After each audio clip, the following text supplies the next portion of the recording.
I'm Kelly Langle, and I'm going to share maybe for about 20-25 minutes about our dual degree program, and then there will be a chance to ask questions, and hopefully that'll give everybody a pretty good overview of the program as well as an opportunity to get some of those questions answered. So without further ado, now the University of San Francisco, we have a long history of providing exceptional education. We're the oldest university in San Francisco and the second oldest college in California. USF has 5 different schools: management, law, liberal arts, education, and the School of Nursing and Health Professions. We have over 10,000 undergraduate and graduate students, and we offer more than 100 degree programs. The main USF campus is located in the center of San Francisco near Golden Gate Park, but we also hold our classes at the Presidio campus in San Francisco, as well as in various branch campuses around the state, as well as we do run online classes. All the programs within the School of Nursing and Health Professions are committed to preparing health professionals to promote equity and who will positively influence healthcare quality, delivery, and access. So in the School of Nursing and Health Professions, there are about 1,100 undergraduates and more than 400 graduate students. And these students study in San Francisco, they study online, and they study at our branch campuses in Northern and Southern California. So there's a number of different graduate school options offered within the School of Nursing and Health Professions. And here you can see the Master of Public Health and the Masters of Science in Behavioral Health, as well as the dual degree program. We also offer the Doctor of Psychology in Clinical Psychology, a Master's of Science in Healthcare Informatics. And then on the nursing side, we offer a Bachelor of Science in Nursing, a Master's of Science in Nursing, and then a Doctor of Nursing Practice, where we train advanced practice nurses in family nurse practitioner, healthcare systems leadership, and psychiatric nurse practitioners.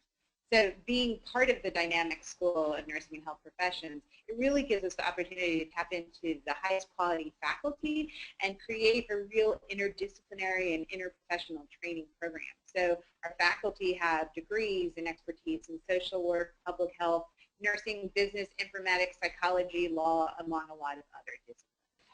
So there's a number of different ways that you can define public health, and they all have an emphasis on science and population. So the Institute of Medicine defines public health as what we as a society do collectively to ensure the conditions in which people can be healthy.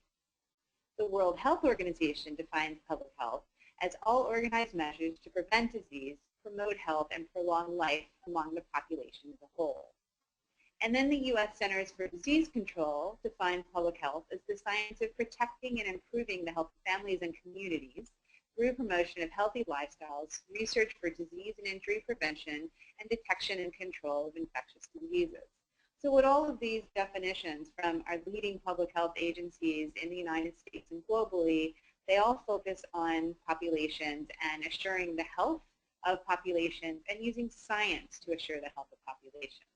Just briefly, the Masters in Public Health, or the MPH at University of San Francisco, it equips students to have core knowledge across public health disciplines, including epidemiology, biostatistics, environmental and occupational health, health policy, health program planning, and social and behavioral health.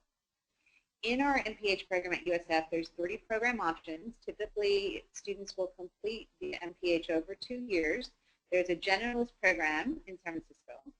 There's a concentration in policy, leadership, and research based in our Sacramento campus. And then there's also an online program that's asynchronous. It means that there are not scheduled times when you have to be online. For the MPH program, it's typically 2 classes per semester. We teach in a hybrid format, which means that we alternate an online week with an on-site class. So every other week you're on campus for a class, and the alternating weeks you're online. The MPH requires 45 credits total. This includes 8 core courses, 4 elective classes, 300 hours of fieldwork, and a culminating capstone paper or master's thesis. The MPH is a wonderful degree. It's one of my favorite degrees because it trains you to be a generalist, where you can apply the skills that you learn from the Masters in Public Health program to any topic out there in health and development and so many other fields. Now let's turn to behavioral health. What is behavioral health? So SAMHSA, the Substance Abuse and Mental Health Services Association, in the U.S. defines behavioral health as a state of mental and emotional well-being and choices and actions that affect health. The Agency for Healthcare Research and Quality Assurance defines behavioral health as mental health and substance abuse conditions, health behaviors, including their contribution to chronic medical illnesses, life stressors and crises, stress-related physical symptoms, and ineffective patterns of healthcare utilization. So what these definitions of behavioral health have in common is that they're more holistic, and they typically focus on the intersection between physical health and behavioral health and mental health. In the MSBH program, the Master's of Science in Behavioral program, we see individuals as parts of systems in which each component influences the others. We recognize that achieving better health overall requires attending to not only mental health conditions or physical health conditions, but also to the factors that impact healthcare access and social factors such as housing and education. In our program, behavioral health involves analyzing and understanding how human behavior is influenced by both physical and mental health, and how human behavior can improve our mental and physical well-being. So in terms of program logistics, the MSBH is typically completed in 1 year. They are also evening classes just like the MPH program, and students are typically on campus at the Presidio 2 nights per week. The classes, just like the MPH program, are offered in this hybrid format that alternate weeks between online activities and being in person on site on the USF campus. Most of the MSBH classes right now are offered at our Presidio campus, although it looks like in the future we're actually going to be doing more classes on the main campus of USF. A total of 34 credits are needed to complete the Master's of Science in Behavioral Health. That's about 10 classes. It also requires 300 hours of fieldwork and a capstone paper or master's thesis, similar to the MPH. So in addition to courses designed specifically for the MSBH program, MSBH students will take courses in clinical psychology, healthcare informatics, leadership and collaboration, and public health. Now, I just wanted to give you all a quick overview of the individual MPH program and the individual MSBH program. And now I want to talk about, for the rest of the webinar, the MPH-MSBH dual degree program. So the dual degree program is designed for students who want to obtain an MPH and gain those skills and expertise in population and community health, but who also desire additional knowledge and skills to address behavioral and mental health issues that will gain from the Master's of Science in Behavioral Health program.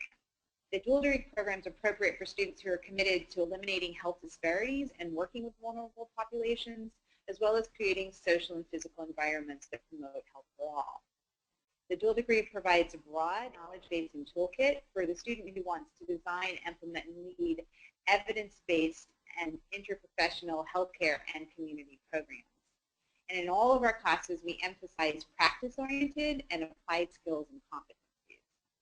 Now, importantly, on completing the dual degree program, you actually have 2 degrees. You have both the MPH and the MSBH. And so when you complete the dual degree program and you go to put those little letters after your last name, you get to say, comma, MPH, comma, MSBH. Now, why do students enroll in the MPH-MSBH dual degree program?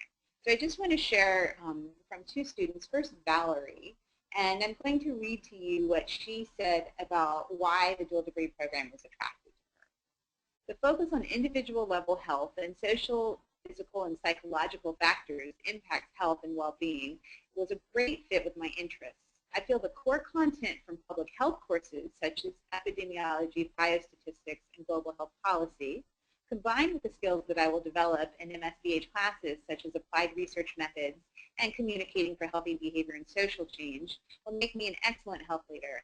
I plan to work at the community level, but having a background in epidemiology and biostatistics will provide me with tools that will set me apart. And let me share from Joyce, who's also a current dual degree student. I've always understood that before I can become an agent of change, I need to understand the range of behaviors and motivating factors that contribute to why people do the things they do. I also must be able to review and evaluate policies pertaining to the populations I care so deeply about. Through the dual degree, I will develop the competencies I need to give others the opportunity and universal right to health and well-being that I righteously believe in. So just from these few students, you can see that that combination of coursework gained from a public health focus as well as from a behavioral health focus is pretty powerful, and also that one of the things that sets our dual degree students apart is that they also really want to work at the community level, and they really believe in using health for social change. Now, in terms of logistics for the dual degree program, you will complete requirements for both the Masters of Public Health and the Masters of Science in Behavioral Health. So it requires about 60 credits for completion for a new cohort that begins in the fall of this year of 2017. So the MPH separately requires 45 credits, and the MSBH separately requires 34 credits. So by enrolling in the dual degree program, you save about 20 credits. So it really saves you money, and it saves you time over attaining these degrees separately. Now, the usual path for completing the joint degree, the dual degree, requires 6 semesters. So you would start in the fall of this year, 2017, and you would continue with your second year in the fall of 2018 and finish in August of 2019. Some students will choose to push out their dual degree program by 1 or 2 semesters, and we're quite flexible and happy to support adjustments to the course pattern as needed if you want to take a little bit more than 6 semesters or 2 years to complete the dual degree program. Courses can be taken in a hybrid format. So again, that means that combination of on-campus class time and online course weights. Courses can also be taken in the combined hybrid class and online format. So some of your classes could be taken in that hybrid format that require you to come to campus sometimes, and you can take other classes in a fully online format. Now, what's important to note is that all of the behavioral health classes have to be completed in the hybrid format at the Presidio campus or at the main USF campus if that's where they're offered. So what that means for you as an interested student in the dual degree program is that if you are outside of the Bay Area and you do not have the ability to come to San Francisco on a weekly or bi-weekly basis, then the dual degree program is not the right program for you. You have to be able to come to San Francisco between 1 to 2 nights a week, depending on the semester and your course pattern for that semester. And so what it also means is that you're expected to be on the USF campus for the dual degree program. It works out to between being on the campus 1 and 2 evenings each week. Now, a quick note on that, all of our classes for the dual degree program are offered in the evening. So most of them will begin at 5, and then depending on the number of credits of the class, they'll go until 7 o'clock, 8 o'clock, or 9 o'clock. So the program is really designed for working professionals. And the large majority of students are working at least part-time while they're enrolled in the dual degree program. We don't recommend working full-time while you're completing the dual degree. We find that it's very stressful for students and you're really not able to maximize your learning in your classwork and in the program. But certainly closer to part-time work is absolutely feasible, and it's recommended so that you're able to maintain that aspect of your life and financial health. Now, the MPH-MSBH dual degree program Fieldwork. So in the dual degree program, you are required to complete a 1 300-hour fieldwork internship in a public or behavioral health agency. And while you're completing that internship, you'll complete 2 semesters of a fieldwork class so that you'll have coaching from your faculty and your peers around your fieldwork experience and how all that is going. And then your fieldwork culminates in a professional quality capstone paper or master's thesis, as well as a presentation that students conduct in August as part of our Health Professions Day. Your fieldwork experience should have an emphasis on data within the behavioral health field. There are a number of different placement opportunities for your fieldwork, a number of different ways to meet that fieldwork requirement that are really, really exciting. I encourage all of you to get on the website and look at the MPH and MSBH programs, and over to the right on those main program websites you will see a fieldwork tab, and look at examples of fieldwork for those students. During your fieldwork, you work closely with faculty to identify potential sites, and we prioritize matching you, the student, to an agency based on your experience, your interest, and your career goals. We spend a lot of time talking about the fieldwork in experience in the first year, as well as, of course, in the second year as you're setting up your placement, and then you're actually in your fieldwork. Now, in terms of the course topics, there's kind of 7 main areas. So the first is health leadership and interprofessional collaboration. So dual degree students are required to take 3 classes in this area. These classes include public health administration and leadership. They include interprofessional collaboration, and then either a health policy class or an ethics and behavioral health class, or perhaps both for some students. The second area that we focus on in our courses is behavioral and public health care delivery and systems. So these classes include extensive training in health education as well as health coaching. They include classes such as chronic conditions, integrating mental health into primary care services, foundations in behavioral health, skills in behavioral health, classes such as those. The third area that you'll focus on in your dual degree coursework is intervention development and program management. These include classes in communicating for healthy behavior and social change, project management and quality improvement, and program planning, management, and evaluation.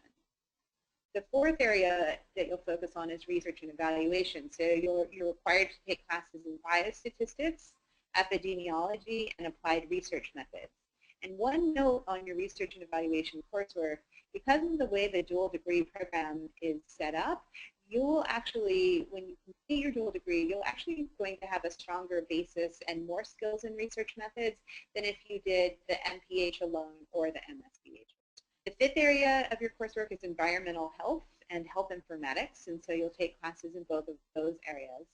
And then you have 4 elective classes that you get to take. Electives are wonderful, wonderful classes.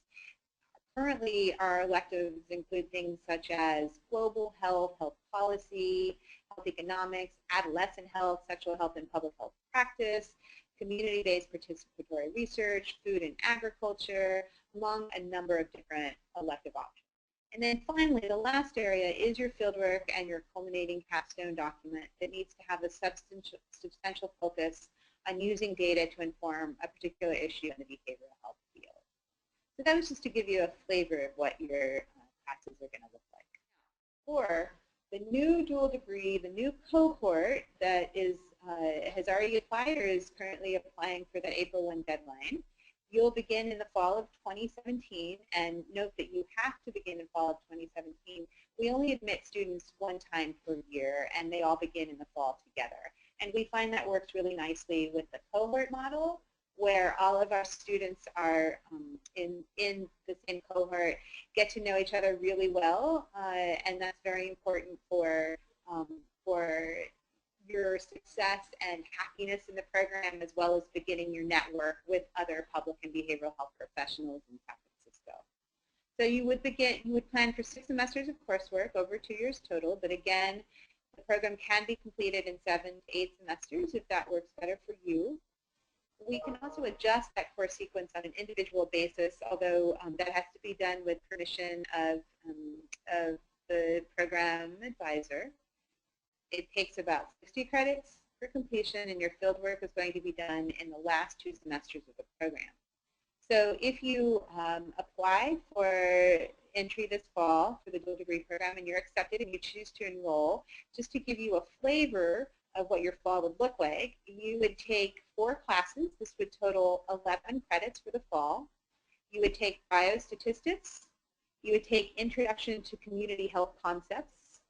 You'll take Foundations of Behavioral Health, and you'll take Communicating for Healthy Behavior and Social Change. Note that we do try and structure classes each semester such that ideally there is a behavioral health focus in at least one of your classes and more of a public health focus in at least one of your classes, so that you're having that twin learning throughout your experience in the dual degree program. Now, I don't know if anyone is on the webinar today who is completing their MPH and is considering adding the MSBH. If you are in that case, very quickly, you have to begin also in the fall. That's when you would begin with those MSBH classes.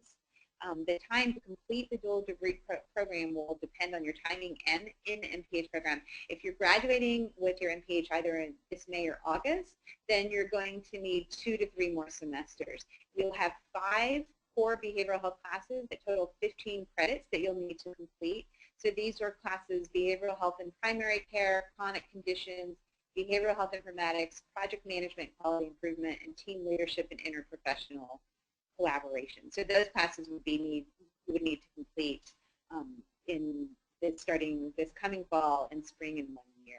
And then you may also need an additional 2 to 3 credits if you haven't taken research methods yet. But we'll work with you on an individual basis to set up that course pattern.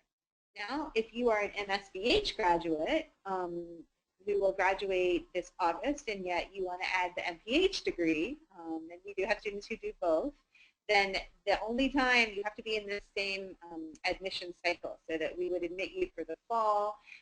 You're going to need an additional 2 to 3 semesters of coursework. You have 8 additional classes or 24 total credits that you have to take for the MPH. This includes biostats, AFI, environmental and occupational health, public health system leadership and administration, as well as for MPH electives. And again, we'll work with you to adjust your course pattern. You don't need to complete an additional fieldwork or capstone. Now, in terms of your application, so we had our early admission deadline in December, so perhaps some of you were part of that round, and congratulations if you were accepted. And our next deadline is indeed April 1st, so you need to have everything submitted by April 1st. You have to have a bachelor's degree, so you have to finish that. Your bachelor's degree can be in any discipline, and one of the richnesses of the dual degree program is that students come from all kinds of disciplines, and so it really yields a very rich, very interdisciplinary, stimulating cohort. For your application, you have to submit 2 letters of recommendation. Ideally, one of these is from a place where you've worked, either as an employee or in a volunteer capacity, and also it'd be great to have a letter from one of your professors in your undergraduate program. Those are, I put those out as a suggestion. Those are not the requirements for where those letters have to come from, but those really help us to evaluate you as a whole candidate. You also need to include a professional resume and a statement of your professional goals that includes a short essay. And for the dual degree program, there are 3 questions, 3 prompts that you'll respond to. You need to submit your transcripts from all of your post-secondary, so all of your schools that you went to after high school, so your colleges, associate degrees, whatever it might be. There's an application fee of $55. I apologize, there's a typo here, but for everyone who participates in a webinar, you'll receive a follow-up email from Carolyn Arroyo, and you'll be able to waive that application fee. So pay attention to that in your email. You do not need to take the GRE. So we take a really comprehensive approach when we're reviewing applications for the dual degree program. We're most interested in really 3 main things. First of all, we want to learn about your work and your volunteer experience that's related to public and/or behavioral health. So this really helps us to see your commitment to the field and that you've worked with the type of populations that we really focus on in the dual degree program. Second of all, we want to be confident that you're going to succeed in the program. So we do look at your previous coursework, although if you have a fair or mediocre GPA, that absolutely will not rule you out. It's part of the whole package of how we evaluate every applicant for the program. And then third, and perhaps most importantly, we assess whether the dual degree programmings are going to meet the professional goals that you outline in your essay. And that's really, that's one of the fundamental elements that we consider in our evaluation of candidates. We want to really make sure that the dual degree program is going to meet your needs, that you come into the program with certain goals, and you're confident that those goals will be met in the program, and we also want to be confident that we can meet your professional goals in the program. As I said, April 1 is when you need to get your materials submitted. So hopefully everyone has been able to go to the MPH-MSBH dual degree program website. Here is the link to it. If you look at the School of Nursing and Health Professions at University of San Francisco, there will be a list of programs, and you'll be able to see the dual degree program and click on that link from there. I also encourage you to really look at the MPH and MSBH websites because they're also chock full of information. When you apply for the dual degree program, you actually apply initially through the MSBH program, and then there will be a drop-down box, and in that drop-down box is where you indicate you're applying for the dual degree program. Finally, if you have questions about the program content, the course sequence, is it suitable for your professional goals, then please contact me. That's a picture of me. So I'm a professor in the School of Nursing and Health Professions, and I have my PhD in health behavior and health education, and I also have my master's in public health, also in behavioral sciences and health education. And so I love directing this program because it's really a great, it's a great fit for myself because of my foci in both public health and behavioral health. I've worked on a lot of different issues around health behavior change, figuring out how to develop interventions and to conduct research on interventions that are helping people to make healthy choices in their lives. Now, if you have questions about admissions or as you're working on the application, then please contact Tamara White, and you can see her email there. And thank you. Mona, maybe I can turn it over to you to facilitate questions. Thank you. Hi, everyone. Okay, we have several questions. Okay, I'll start from the top. Okay, is there any scholarships for internationals living in USA? You are going to have to direct that question to Tamara White. We offer some scholarships, and so a number of our students do actually receive scholarships. In terms of who are an international student, your eligibility for those scholarships, please do email Tamara White. So, and some students will hit those just in the summer. So if you apply for April 1, you can note that you need to meet those requirements and that you're planning to enroll in those classes over the summer if you're accepted. And usually that works out okay. But most students actually, if they still need to take those, will go ahead and try and take them before they're applying or have those classes underway as they're putting in their.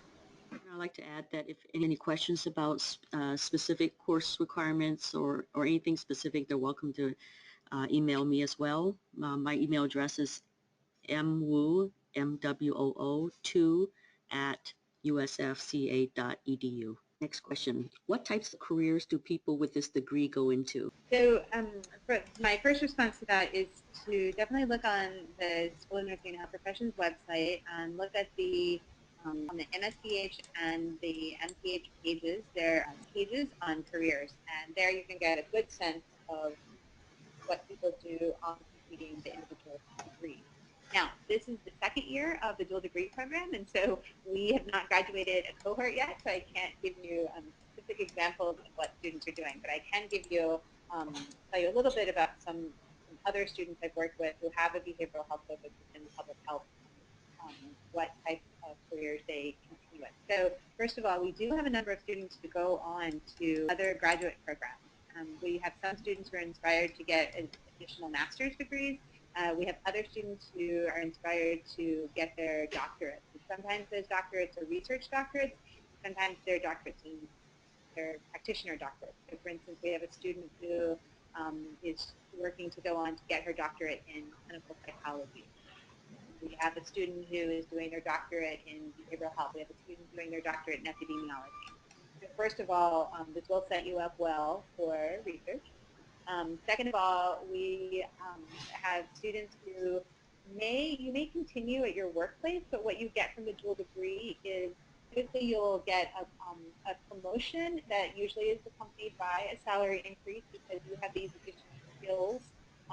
And so you may bring those additional skills in behavioral health perhaps to your public health workforce or your behavioral health workforce. So that's second of all. Third of all, our students are often designing and leading programs in community health and for at-risk, high-risk populations.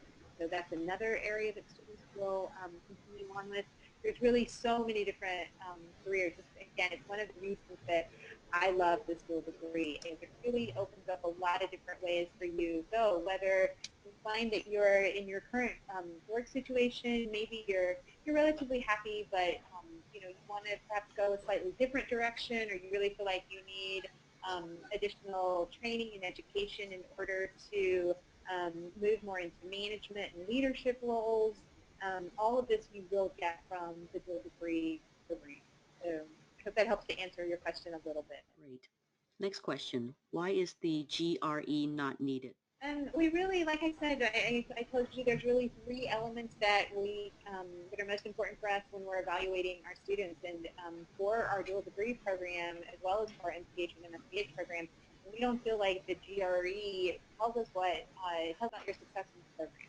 We can look at your transcripts, and we can look at your essays and your professional goals, and we can look at your work and volunteer experience and your recommendations for people to work with you, and we feel like that really provides us with a much better idea of who you are and what you want out of the program, why you're applying for the program, what you hope to gain, and then that gives us enough information to evaluate whether we think we'll be successful in the program and whether we feel that the program will give you the competencies and skills that you're requiring at this point in your life.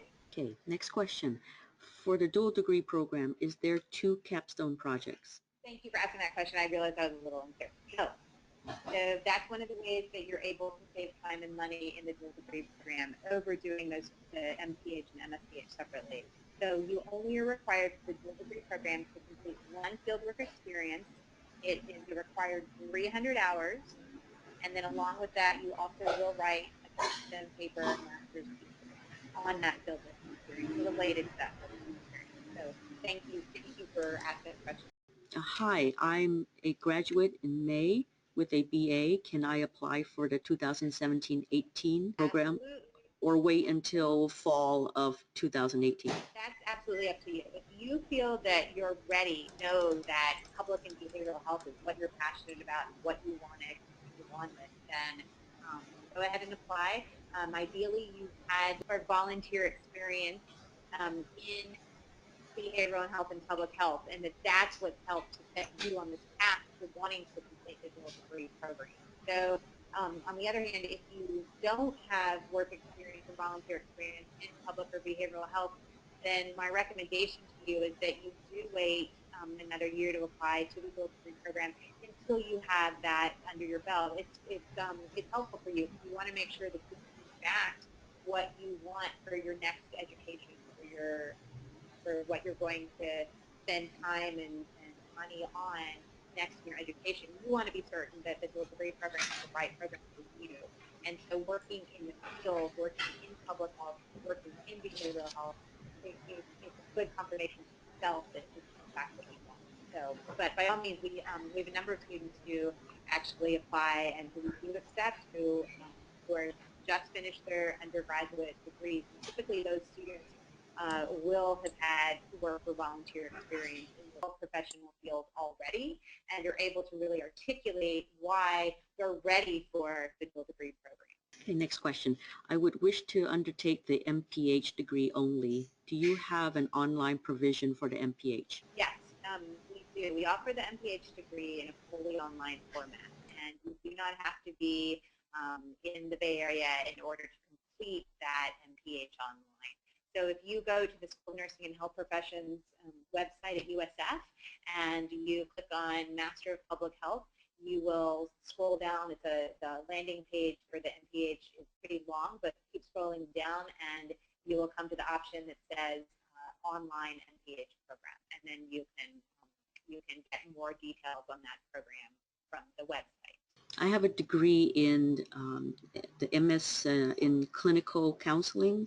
Courses were from Department of Psychology. Can I transfer some credit? It depends. So by university policy at USF, you are only able to transfer up to 6 to 8 credits for graduate programs. And so what we do is we look at the courses that you've taken, and if we feel that there are any courses that are comparable to the required courses for the dual degree program, then what we ask you to do is we'll give you our objectives for the particular required course and ask you to try and align those and tell us how you've already met those objectives. And so, and it's I don't want to say all the time, but commonly actually are able to waive a few credits because they have taken comparable classes. However, what's important is that those classes that you're trying to waive, that if you took them in other schools, that they were done at a higher level, so that they were a higher level of courses in your undergraduate program, or perhaps you took them as part of another graduate program. But we definitely will work with you to see if it's feasible, but we do evaluate each student with each class. We can take a few more questions then. How do most students fund their way through the program? So that's an excellent question. We know that this is a big financial commitment. So as I said, the large majority of students actually do work, and they work at least part-time. As I said, we don't encourage full-time work. We find that we do have students who work full-time and do the program, but it's stressful, it's hard, and so we much prefer that you work less than full-time. But the large majority of students do actually work, whether they continue with their employment in the Bay Area and perhaps reduce their hours at that same pace, or whether they come to the Bay Area for the dual degree program and then they seek work while they're here. And students do both of those, but by and large, that is how you fund that's one of the main ways you'll fund the dual degree program. You also are eligible for grants and loans, and there's lots of information that you can learn about what's available to you for loans on the website. And then third, like I said, we do give out some scholarships. They're not large, they're a couple of $1,000s perhaps, but those also are available to students and of course help to reduce the cost of the dual degree program. Next question. If we are not in the Bay Area and are online candidates, then would we focus on MPH only? How would our fieldwork be affected by our location? So I can't totally answer that question, but so if you're not in the Bay Area, then you are only eligible for USF's MPH online program.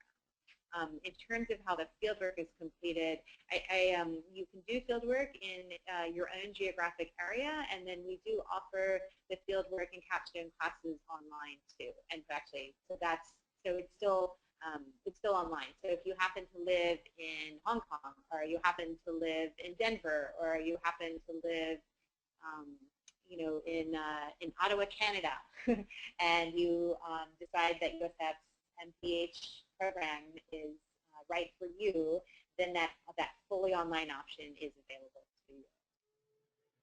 Will I be denied admission if I have not completed prerequisite classes? I am planning on completing these classes in the spring term. No, you will not be denied admission. Sometimes we'll do just a conditional admission where we will state that you need to complete your requirements before enrolling in August. But if you are currently enrolled, then I think what we request is that you send us something from the school that you're enrolled in that just documents that you're currently taking those classes, so that you're able to complete those requirements and pass those classes. Thank you, Professor Lingle. I think we can end our session. Thank you, everyone, for joining. Bye-bye, everybody.